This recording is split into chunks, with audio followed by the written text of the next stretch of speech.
السلام عليكم. إلا كنتي كتستافد من الدعم الاجتماعي المباشر، ولا درتي الطلب وتقبل، ولا ترفض ليك، ولا توقف ليك فجأة، هذا الكلام غادي يكون مهم بزاف ليك. اليوم غادي نفسروا بالتفصيل شكون كيتحكم في الدعم وشنا هي الأسباب الحقيقية اللي كتخليه يتقبل، يتعلق، ولا يترفض. بزاف ديال الناس كيظنوا أن غير منصة الدعم هي اللي كتقرر، ولكن في الحقيقة كاين نظام كامل مربوط ببعضياته. كاينين 3 جهات أساسية: السجل الاجتماعي الموحد، والسجل الوطني للسكان، الصندوق الوطني للضمان الاجتماعي، منصة الدعم الاجتماعي المباشر. وغادي نفصلوا كل وحدة بوحدة. أولا، السجل الاجتماعي الموحد والسجل الوطني للسكان. هذه الجهة هي الأساس، أي خطأ هنا يقدر يضرب ليك الملف كامل. أول نقطة مهمة هي المؤشر الاجتماعي ديال الأسرة. هذا المؤشر كيتحسب بناء على مجموعة من المعايير: عدد الأفراد، الحالة المهنية، الممتلكات، الدخل. إلا طلع المؤشر فوق العتبة المحددة، الدعم كيتوقف مباشرة، حيث الأسرة ما بقاتش داخلة في الفئة المستحقة. ثاني نقطة مهمة بزاف هي تركيبة الأسرة. الدعم موجه للأسرة كاملة، ماشي لفرد واحد. يعني خاص جميع الأفراد يكونوا مسجلين، مربوطين بنفس الأسرة، ومحينين المعطيات ديالهم. أي تغيير في الحياة ديالك خاصو يتسجل.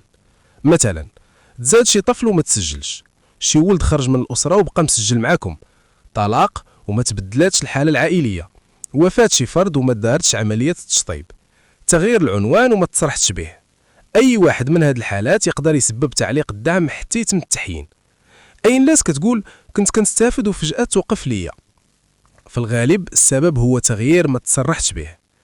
بالنسبة للإعانة الجزافية ديال 500 درهم، هاد الإعانة كتكون للأسر اللي ما عندهاش أولاد أقل من 21 سنة، ولكن كتوفر فيها الشروط ديال الاستحقاق. ولكن خاص الزوج والزوجة يكونوا بجوج مسجلين في السجل الاجتماعي الموحد. إلا كان غير واحد فيهم مسجل، الطلب يقدر يتعلق حتى يتسجل الطرف الآخر. أما المنحة الشهرية ديال الأطفال، إلا عندك وليدات أقل من 21 سنة، خاصهم يكونوا مسجلين ومربوطين بالأسرة ديالك. وخاص الأب والأم يكونوا بجوج ظاهرين في تركيبة الأسرة. إلا الأم ما مسجلاش ولا الأب ما مسجلش، المنصة كتعتبر أن المعطيات ناقصة، وكيوقع الرفض حتى يتم التصحيح. الكلمة السر هنا هي الأسرة كاملة. ندوزو للسجل الوطني للسكان. أي طفل وصل ل5 سنين خاصو يدير التسجيل البيومتري، الصورة، البصمات. إلا ما دارتش هذه العملية يقدر الملف يتعطل. وأي شخص وصل للسن القانوني ودارت ليه البطاقة الوطنية خاصو يحدث المعطيات ديالو. كاينين حالات كيكون عندهم البطاقة الوطنية ولكن ما داروش مربط مع السجل، وكيوقع مشكل. السجل الوطني للسكان هو اللي كيمنح الرقم التعريف المدني، وهذا الرقم هو اللي كتعتمد عليه المنصة في المطابقة بين المعطيات. أي خطأ في هذا الرقم ولا عدم تحيين كيخلق مشكل. دابا نمروا للجهة الثانية، الصندوق الوطني للضمان الاجتماعي. هنا بزاف ديال الناس كيتصدموا. إلا كنتي خدام في القطاع الخاص ومصرح بك، يعني عندك دخل قار، المنصة كتعتبر أنك ما محتاجش للدعم وكيوقع التوقيف. إلا كنتي خدام وتوقفتي، خاص يدوز وقت معين من آخر تصريح باش يعاودوا يدرسوا الملف ديالك.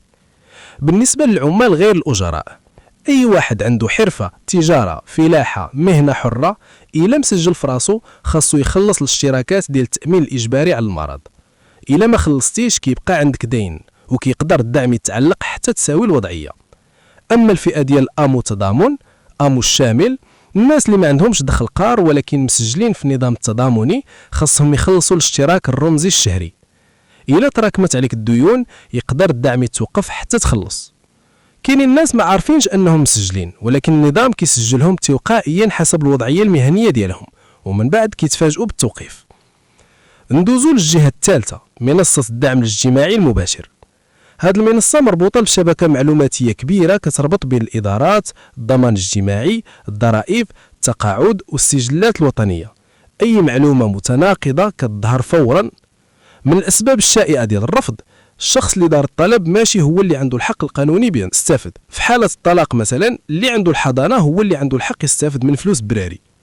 إلا الأب كيستافد من تعويضات عائلية في الضمان الاجتماعي، والمنصة لقات نفس الأطفال مسجلين في طلب ديال الأم، كيوقع تضارب وكيترفض الطلب. الحل هو تحويل التعويضات للشخص اللي عنده الحضانة بناء على حكم قضائي. كذلك إلا كان شي فرد في الأسرة كيستافد من تقاعد مهم أو دخل قار، هذا الشيء كيأثر على المؤشر الاجتماعي. إلا كان عندك ولد ولا بنت فات 21 سنة كتوقف المنحة الشهرية ديالهم تلقائيا، ولكن إلا بقات الأسرة مستوفية الشروط تبقى غير الإعانة الجزافية. كاين حتى مشكل الازدواجية، ما يمكنش تستافد من جوج أنظمة على نفس الشخص ونفس الغرض. أي تضارب كيخلي المنصة توقف الملف حتى يتراجع. خلاصة القول، الدعم الاجتماعي المباشر ماشي غير طلب كتدفعوه وخلاص، هو نظام مترابط بين المؤشر الاجتماعي، تركيبة الأسرة، الوضعية المهنية، تصريحات في الضمان الاجتماعي، والتحيين المستمر للمعطيات. أي تغيير خاصك تصرح به فورا. إلا ترفض لك الدعم ولا توقف، قبل ما تمشي تشكي راجع السجل الاجتماعي الموحد، راجع السجل الوطني للسكان، تأكد من التصريحات في الضمان الاجتماعي، شوف واش ما كايناش تعويضات عائلية مزدوجة، شوف واش جميع أفراد الأسرة مسجلين ومحينين. الفهم ديال النظام هو أول خطوة باش تحمي راسك من الرفض ولا التوقيف.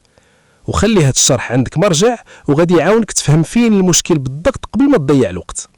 الله يسهل على الجميع ويوفق كل أسرة محتاجة. كاينة نقطة أخرى مهمة بزاف، وهي التصريح بالممتلكات والدخل غير المباشر. بزاف ديال الناس كيظنوا أن غير الخدمة المصرح بها في الضمان الاجتماعي هي اللي كتأثر، ولكن المنصة كتطلع حتى على معطيات أخرى بحال امتلاك سيارة حديثة، نشاط تجاري مسجل، ضريبة مهنية، عقار مسجل باسم شي فرد من الأسرة، حسابات بنكية فيها حركية كبيرة مقارنة مع التصريح.